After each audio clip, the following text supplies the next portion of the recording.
성경 5분 요약 성경 66권의 첫 번째 책 창세기입니다. 창세기 하면 보통 세상은 어떻게 시작되었을까라는 질문을 먼저 떠올립니다. 그러나 창세기가 들려주는 이야기는 단순한 기원 설명보다 훨씬 큽니다. 창세기는 이렇게 시작합니다. 태초에 하나님이 천지를 창조하시니라. 고대 메소포타미아에도 세상의 기원과 홍수에 관한 여러 이야기가 있습니다. 그러나 창세기는 전혀 다른 하나님을 선포합니다. 하나님께서 말씀하시자 빛과 어둠이 나뉘고 물과 땅이 자리를 찾으며 혼돈 가운데 질서가 세워집니다. 생명이 움트기 시작하고 하나님은 자신이 만든 세계를 바라보며 거듭거듭 말씀하십니다. 좋다. 창세기의 창조 이야기는 하나님 나라의 첫 모습을 보여줍니다.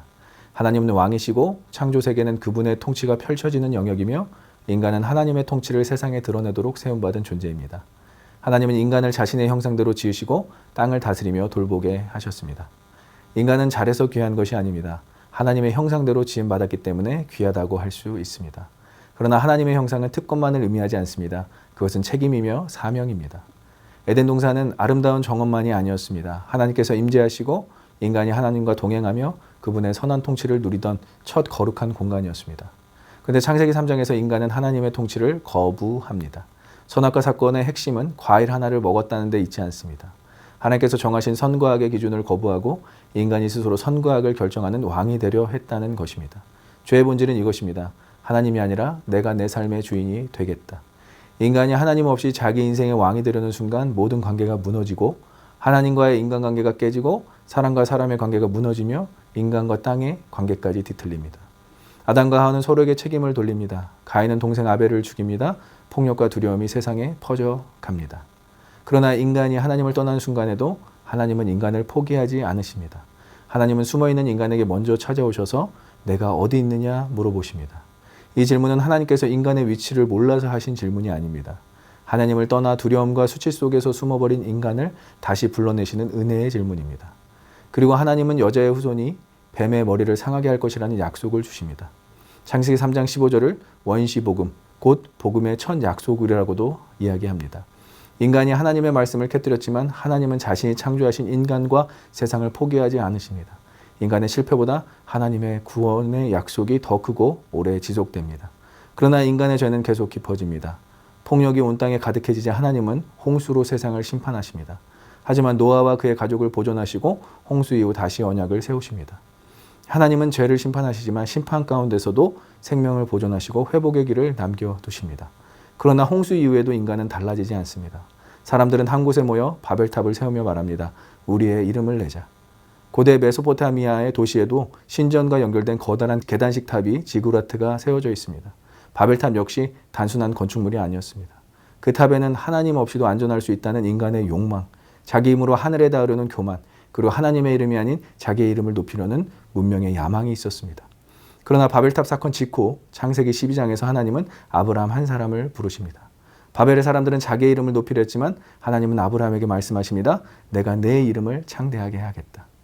바벨의 사람들은 자기의 힘으로 한 곳에 모여 거대한 문명을 만들려 했지만 하나님은 아브라함에게 익숙한 땅을 떠나 하나님께서 보여주실 땅으로 가라고 말씀하십니다. 그리고 아브라함을 통해 땅의 모든 족속이 복을 얻을 것이라고 약속하십니다. 그러나 아브라함의 가족은 완벽하지 않았습니다. 아브라함은 두려움 때문에 흔들렸고 사라는 하나님의 약속을 기다리지 못했습니다. 이삭의 가정에는 편애가 있었고 야곱은 다른 사람을 속였으며 자신도 속임을 당했습니다. 야곱의 아들들은 질투 때문에 동생 요셉을 노예로 팔아버립니다. 창세기는 위대한 사람들의 성공담이 아닙니다.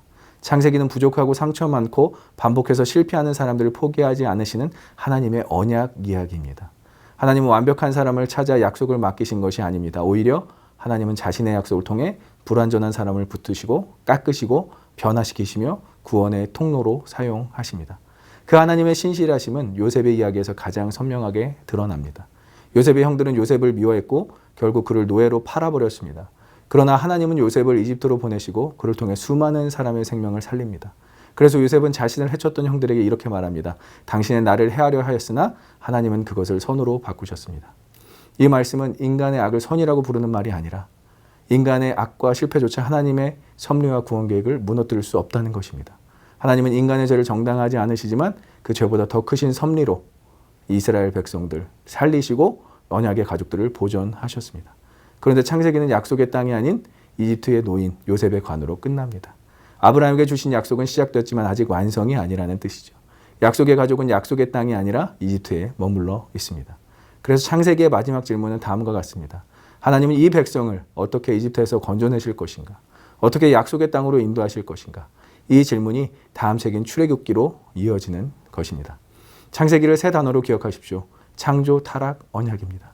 하나님은 좋은 세상을 창조하셨습니다. 인간은 하나님의 통치를 거절함으로 그 세상을 무너뜨렸습니다. 그러나 하나님은 언약을 통해 구원의 역사를 다시 시작하십니다.